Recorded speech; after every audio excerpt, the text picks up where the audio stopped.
16.8 solve कर रहे हैं। इसके कुछ क्वेश्चन मैंने प्रीवियस वीडियो में सॉल्व किए थे, उसको अगर हम रिव्यू कर लें फॉर एग्जांपल 1 से 8 तक, तो सिंपली आपने कोई वेक्टर फील्ड है उसका हमने डाइवर्जेंस फाइंड करना है। डाइवर्जेंस फाइंड करने का मतलब ये होगा कि इसका ये कंपोनेंट होगा m, सेकंड कंपोनेंट होगा j कंपोनेंट n और k कंपोनेंट हमारे पास होगा p।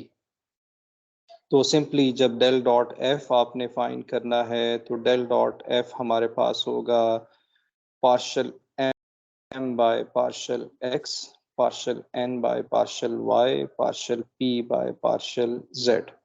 ये आप यहाँ से फाइंड कर सकेंगे। तो 1 से 8 तक कोई इतने मुश्किल क्वेश्चन नहीं है, वो आप देख सकेंगे। इसी तरह से क्वेश्चन 9 मैंने सॉल्व किया था, आप इसको देख लीजिए, एक दफ़ा रिवाइज कर लें कि हमने क्वेश्चन नंबर 9 में आपको अगर कहा जाए कि फ्लक्स फाइंड करें यूज़ द डाइवर्जेंस थ्योरम, और आपको कहा जाए कि डाइवर्जेंस थ्योरम के लिए डाइवर्जेंस थ्योरम को यूज़ करते हुए आप फ्लक्स फाइंड करें, तो जिसका मतलब ये होगा कि आपने डाइवर्जेंस थ्योरम लिखना है। डाइवर्जेंस थ्योरम हमारे पास होगा D sigma F dot N, और यहाँ पर एस आएगा is equal to D del dot F D V हमारे पास आ रहा होगा। ओके, तो ये हमारे पास होता है डाइवर्जेंस थ्योरम। यहाँ पर ए लिखते हैं या एस लिखते हैं, एक ही बात है। तो फ्लक्स आपने फाइंड करना होता है, तो क्योंकि ये अगर आपने फ्लक्स फाइंड करना है F dot N unit vector अगर आपने फाइंड करना है, तो ये तो बहुत लेंथी प्रोसीजर हो जाएगा। यानी कि आपको जो प्रीवियस एक्सरसाइज है 16.7 या 6 या 5, वो सारा प्रोसेस आपको दोबारा करना होगा। तो डाइवर्जेंस थ्योरम हमें ये आसानी देता है कि ये अगर फ्लक्स है लेफ्ट हैंड साइड पे, तो ये फ्लक्स निकालने के लिए आप simply write hand side use करें, जो कि रिलेटिवली आसान है। तो जब भी डाइवर्जेंस थ्योरम से आपको फ्लक्स कहा जाए, तो थ्योरम का हमें यही एडवांटेज है कि हमने D del dot gradient sorry divergence find करना है किसी वॉल्यूम में, तो हमें फ्लक्स मिल जाएगा। तो ये हमारे पास था क्वेश्चन नंबर 9। तो हमने डाइवर्जेंस थ्योरम अप्लाई किया, फ्लक्स निकाल लिया। क्वेश्चन नंबर 10 अगर आप देखिए, क्वेश्चन नंबर 10 में ये हो रहा है कि फंक्शन हमें वेक्टर फील्ड हमें गिवन है, क्यूब हमें गिवन है, और cube cut from the first octant. आपको पता है 8 ऑक्टेंट्स बनते हैं। ऑक्टेंट का मतलब ही 8 होता है जब आप 3 डायमेंशन में बनाते हैं।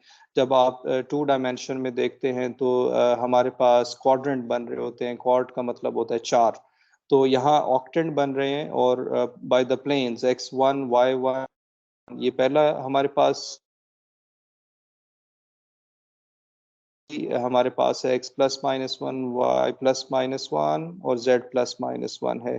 इसी तरह से जो सिलेंड्रिकल फॉर्म है, सिलेंड्रिकल फॉर्म में हमारे पास ये थर्ड पार्ट में ये क्वेश्चन हमें गिवन है, यानी ये रीजन हमें गिवन है, और साथ ही Z0 और Z1 भी हमें गिवन है। तो इसको आप सोल्यूशन इसका आप देखिए, आप सबसे पहले m आइडेंटिफाई करेंगे, दिस इज m n और p।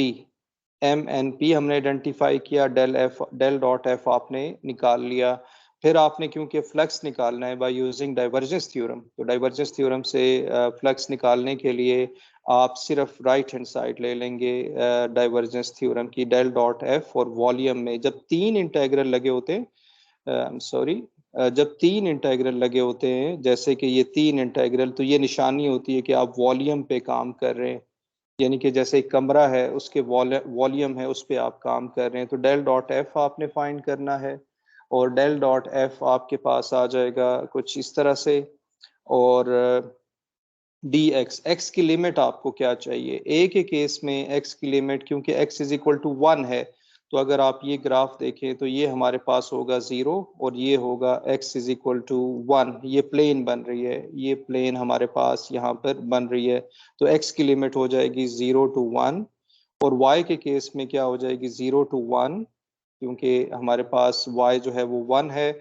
z के केस में क्या हो जाएगा 0 to 1। तो बहुत आसान सी लिमिट है, कोई इशू नहीं है। ये प्लॉटिंग ना भी करें तो फिर भी आपको समझ आ जाएगा कि 0 to 1 0 क्यों आ रहा है, क्योंकि फर्स्ट ऑक्टेट में है। आप जब फर्स्ट ऑक्टेट में होते हैं तो चीजें पॉजिटिव होती हैं हमारे पास। तो 0 to 1 0 to 1 ये लिमिट हमारे पास आ जाएगी। इसको आप सॉल्व कर लें तो ये आंसर हमें मिल जाएगा। बी पार्ट में आपको कहा गया है कि x is plus minus one and y is plus minus one, z is plus minus one. अब इसमें ऑक्टेंट की बात नहीं की है, उसने x हमें गिवन बताया हुआ है। तो आप पहले डेल डॉट एफ आपने फाइंड कर लिया। This is del dot F, divergence theorem की राइट हैंड साइड है। x की लिमिट चाहिए, तो अब आप क्या करेंगे कि x के एक ये 0 है, ये 1 है, यहाँ पर आप एक और प्लेन ले लेंगे, ये एक प्लेन बन जाएगी। तो ये होगा -1 to 1। तो इसकी लिमिट हो जाएगी -1 to 1, क्योंकि क्वेश्चन में भी ऐसे गिवन है। y हमारे पास है -1 to 1 और z हमारे पास है -1 to 1। तो ये हमारे पास लिमिट्स आ जाएंगी। इसको आप सॉल्व कर लेंगे तो हमें आंसर 0 मिल रहा है। थर्ड केस थोड़ा सा इंटरेस्टिंग केस है, क्योंकि थर्ड केस में कहा गया है कि जो हमारा रीजन है वो सिलेंड्रिकल फॉर्म में है। सॉलिड सिलेंडर है, X square plus Y square less than और इक्वल टू 4। बज़ाहिर ये लग रहा है कि ये हमारे पास एक डिस्क बनती है, यानी कि एक सर्कल होता है, जब इसको आप फील्ड कर लेते हैं तो ये डिस्क कहलाती है। लेकिन ये क्योंकि हम 3 डायमेंशन की बात कर रहे हैं तो z की वैल्यू चेंज होती रहेगी। तो ये हमारे पास कुछ सर्कुलर सिलेंडर बन रहा होगा, इस तरह से सर्कुलर सिलेंडर बन रहा होगा जिसमें z 0 से लेकर z इज इक्वल टू 1 है। जब आपको क्वेश्चन एग्जाम में क्वेश्चन दिया जाए कि सिलेंड्रिकल फॉर्म है, स्फेरिकल फॉर्म है, तो आपने सिलेंड्रिकल के लिए सिलेंड्रिकल कोऑर्डिनेट्स यूज करने हैं, और अगर आप स्फेरिकल कोई ऑब्जेक्ट दिया जाए तो फिर आपने स्फेरिकल कोऑर्डिनेट्स यूज करने हैं। तो यहाँ पर क्योंकि क्वेश्चन में एक हिंट हमें ये मिल रहा है कि सिलेंड्रिकल फॉर्म है तो हमें सिलेंड्रिकल कोऑर्डिनेट्स यूज करने हैं। डेल डॉट एफ यही होगा आपके पास, डेल डॉट एफ। एक्स आपने क्या रखना होगा, आर कॉस थीटा, वाई आपने रखना होगा आर साइन थीटा, क्योंकि जेड तो जेड ही रहता है हमारे पास। ये वैल्यू पुट कर देंगे और इसको आप लिख लेंगे, यहाँ मैंने नहीं लिखा, R D theta D Z. तो आर हमारे पास क्योंकि रेडियस होता है तो सर्कुलर सिलेंडर का हमारे पास रेडियस होगा 0 से लेकर 2 तक, ये आ जाएगा 0 से 2 तक। थीटा हमारे पास क्या होगा 0 से लेकर 2 पाई तक, क्योंकि पूरा सिलेंडर कब बनेगा, देखें आपके पास अगर एक फॉर एग्जांपल सर्कल आपने बनाना है, ये सर्कल है, पूरा सर्कल कब बना, जब आप 0 से शुरू किया और पूरा आपने एक रिवॉल्व किया, इसको रोटेट किया 2 पाई तक। अगर आपने आधा रोटेट किया तो 0 से 2 0 से पाई। अगर आपने पाई बाय 2 तक करना होगा तो 0 to पाई बाय 2 हमारे पास आ जाएगा। क्योंकि यहाँ सर्कुलर सिलेंडर पूरा बन रहा है तो ये 0 से लेकर 2 पाई तक, 0 से लेकर 2 पाई तक ये थीटा की वैल्यू आ जाएगी। और इसी तरह से z कैसे फाइंड करेंगे आप, z के लिए क्योंकि हमें बताया गया है कि 0 है, हमारे पास वैल्यू क्या है 0 है और साथ 1 है, तो 0 से लेकर 1 तक हमारे पास ये वैल्यू आ जाएगी। तो ये हमारे पास था क्वेश्चन नंबर 10। क्वेश्चन नंबर 11 देखिए, इसमें कहा गया है कि जो रीजन है वो इनसाइड द सॉलिड सिलेंडर है, बिटवीन द प्लेन है और पैराबोलाइड है। तो इसको मैंने प्रीवियस वीडियो में भी सॉल्व किया था, यहाँ पर आप दोबारा से देख लें। z हमारे पास होगा 0 to r स्क्वायर, r होगा 0 to 2, थीटा क्योंकि थीटा डिपेंड करता है कि आपका सर्कुलर सिलेंडर पूरा बन रहा है या आधा बन रहा है। अगर आपका सर्कुलर सिलेंडर पूरा बन रहा है तो हमेशा याद रखें 0 से आपने 2 पाई लेना होगा। रेडियस हमें पता है 0 से 2, क्योंकि हमारे पास ये हिंट है कि एक्स वाई प्लेन में इसका जो बेस है वो 0 से लेकर 2 तक होगा। और हमारे पास z कहाँ से कहाँ तक होगा, ये 0 से r स्क्वायर तक होगा, क्योंकि z ये है तो ये वैल्यू हमारे पास z इज इक्वल टू 0 से r square, z is equal to r square होता है, क्योंकि x square plus Y square ये r स्क्वायर होता है। तो ये 11 क्वेश्चन है हमारे पास। क्वेश्चन नंबर 12 आप देखें, हमारे पास ये डाइवर्जेंस थ्योरम होता है।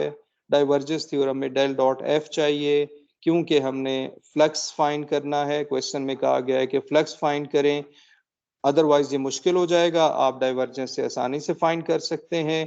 अब क्योंकि क्वेश्चन में आपको सफियर दिया है तो अब आपने स्फेरिकल कोऑर्डिनेट यूज करने हैं, इसको बस जहन में रख लें। जब सिलेंड्रिकल फॉर्म है तो सिलेंड्रिकल कोऑर्डिनेट, अगर स्फेरिकल रीजन गिवन है तो स्फेरिकल कोऑर्डिनेट। तो इस केस में आपको स्फेरिकल कोऑर्डिनेट यूज करने हैं। और आपको याद है कि आपने जब स्फेरिकल कोऑर्डिनेट लिखने थे तो वहां पर आपने एक rho square sine phi D rho D phi D theta लिखना होता है। आपने जो ये प्रॉब्लम होता है D X D Y D Z, इसको लेकर जाना होगा इसमें rho square sine phi D rho D phi D theta. ये सारा मैंने एक्सप्लेन किया हुआ है प्रीवियस वीडियो में। तो रो हमारे पास होगा 0 से लेकर 2 तक। ये कैसे पता चल गया? क्योंकि सफियर का जो सेंटर से बाउंड्री तक का जो डिस्टेंस है वो 0 से 2 तक है। सफियर कितना बन रहा है?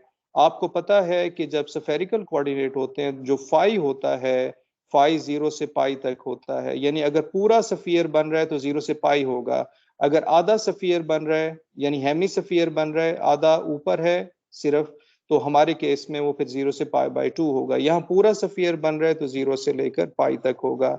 अब सफियर जो है उसका जो एंगल बन रहा होता है वो एक्स एक्सिस से जो एंगल बन रहा होता है वो अगर पूरा बन रहा है तो थीटा 0 से लेकर 2 पाई तक हो जाएगा। और आप इसे सॉल्व करेंगे और ये आंसर आप मैच कर लीजिएगा। ये सब कुछ यहाँ पर लिखा हुआ है। क्वेश्चन नंबर 13 में the region cut from the first octant by the sphere. तो हमारे पास ये बेसिकली आप देख रहे हैं कि सफियर का जिक्र आ गया कहीं पे, तो इसकी वजह से हम इसमें स्फेरिकल कोऑर्डिनेट यूज करेंगे। तो डेल डॉट एफ आपने फाइंड करना है, फ्लक्स फाइंड करना है बाय यूजिंग डाइवर्जेंस थ्योरम। ये हमारे पास फार्मूला होता है। और डेल डॉट एफ फाइंड किया, 3x मिल गया। रो कितना है? यानी कि आपके पास जो सफियर है, ये सफियर होता है 3 डायमेंशन का। इसका सेंटर से जो बाउंड्री तक का जो डिस्टेंस है वो कितना है 0 से लेकर 2 तक, क्योंकि हमें ये नजर आ रहा है कि रो स्क्वायर इज 4 रो इज 2। तो ये हमारे पास 0 से लेकर 2 तक हो गया। फाई जो है 0 से लेकर पाई बाय 2 तक हो गया। उसकी क्या वजह है? क्योंकि आप फर्स्ट ऑक्टेंट में हैं। जब आप फर्स्ट ऑक्टेंट में हैं तो इसका मतलब है कि इसमें आप पूरा 0 से पाई तक नहीं गए हैं। ठीक है, आपका जो जेड एक्सिस से एंगल होता है फाई, ये कितना मैक्सिमम जा सकता है? ये मैक्सिमम 0 से पाई तक जा सकता है। लेकिन यहाँ पर क्योंकि फर्स्ट ऑक्टेंट कहा गया है, फर्स्ट ऑक्टेंट का मतलब है कि वो नेगेटिव जेड एक्सिस की तरफ नहीं जाएगा, जिसका मतलब है कि फाई 0 से लेकर आधा 0 से पाई बाई 2 होगा। ठीक है, यानी कि आधा सफियर आपके पास बन रहा होगा। जैसे सेमी सर्कल होता है तो ये एंगल आपने 0 से पाई बाई 2 ले लिया। आई होप कि ये आपको क्लियर है। इसी तरह थीटा जो कि पूरा रिवॉल्व होना था, अगर पूरा सफियर रिवॉल्व होता, यानी कि ये दोबारा मैं रिपीट कर देता हूँ, जब सर्कल इतना होता है तो 0 से पाई होता है। अगर इतना पूरा रिवॉल्व हो जाए तो 0 से 2 पाई होता है। इस केस में ये 0 से लेकर पाई बाय 2 होगा, क्योंकि फर्स्ट ऑक्टेंट में स्फीयर का एक पोर्शन हमारे पास है। Question number 14। क्वेश्चन नंबर 14 में आप देखें सिलेंडर का जिक्र आ गया है। तो जब सिलेंडर का जिक्र आया तो सिलेंड्रिकल कोऑर्डिनेट्स, तो r होगा 0 से 2, क्योंकि radius is r square is 4 और r इज 2। 0 से 2, थीटा इज 0 से पाई बाय 2, क्योंकि फर्स्ट ऑक्टेंट है। फर्स्ट ऑक्टेंट हमेशा 0 से पाई बाय 2 होता है। जैसे फर्स्ट क्वाड्रेंट होता है, जैसे फर्स्ट क्वाड्रेंट होता है 0 से पाई बाय 2, इसी तरह से ऑक्टेंट भी 0 से पाई बाय 2 होता है। और z हमारे पास क्या वैल्यू होगी? z की वैल्यू होगी, प्लेन कहां पर है 3। अब क्योंकि आप फर्स्ट ऑक्टेंट में हैं, यानी कि आप फर्स्ट ऑक्टेंट में हैं, तो 0 से शुरू करेंगे और आप z इज इक्वल टू 3 तक जाएंगे। तो वैल्यू इसकी 0 से लेकर 3 तक हमें मिल जाएगी। इसको जब आप सॉल्व करेंगे तो आपको आंसर मिल जाएगा। क्वेश्चन नंबर 15 में वेज हमें गिवन है और फर्स्ट ऑक्टेंट में भी है, प्लेन है और इलिप्टिकल सिलेंडर हमारे पास है।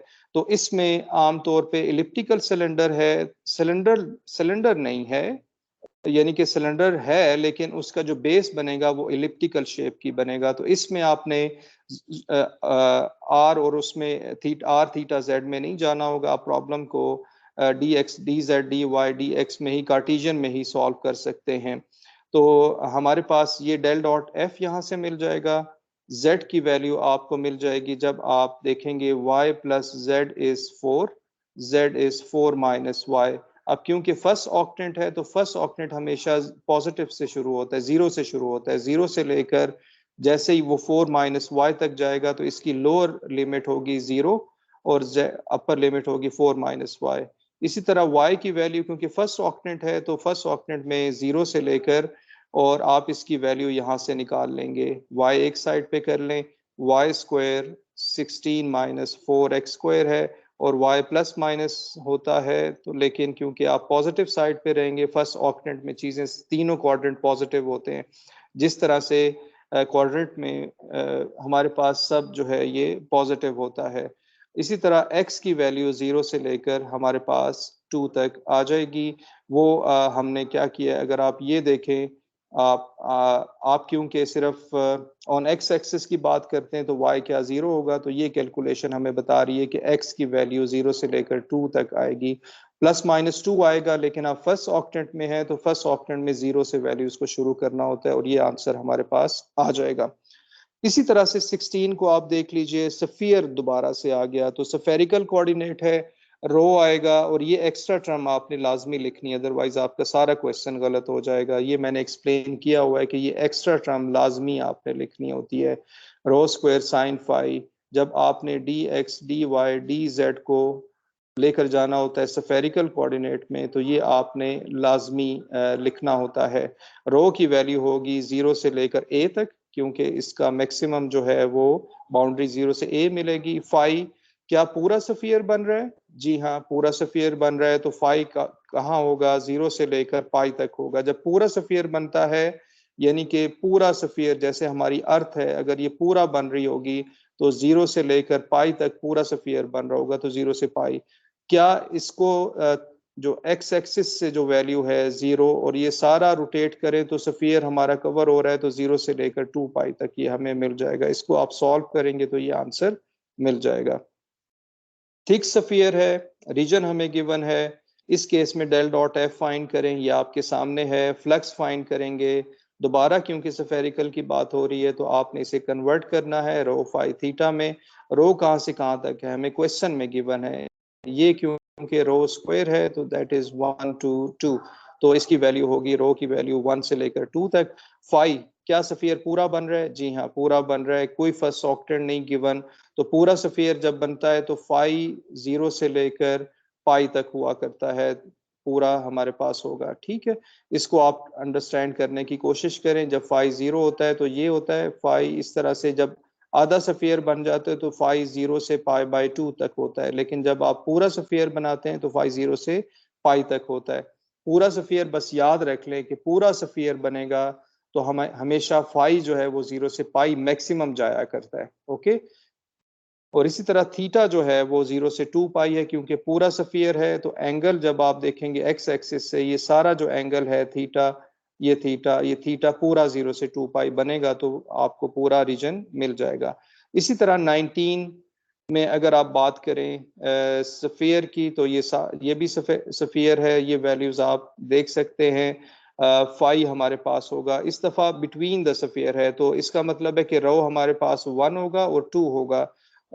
रो स्क्वायर इज 2 तो रो हमारे पास आ जाएगा √2, तो ये हमारे पास 1 से लेकर 2, इस दफा 0 से शुरू नहीं करना है क्योंकि जो रीजन आपने लिया है वो 1 से लिया है। रो स्क्वायर इज 1 से √2 है।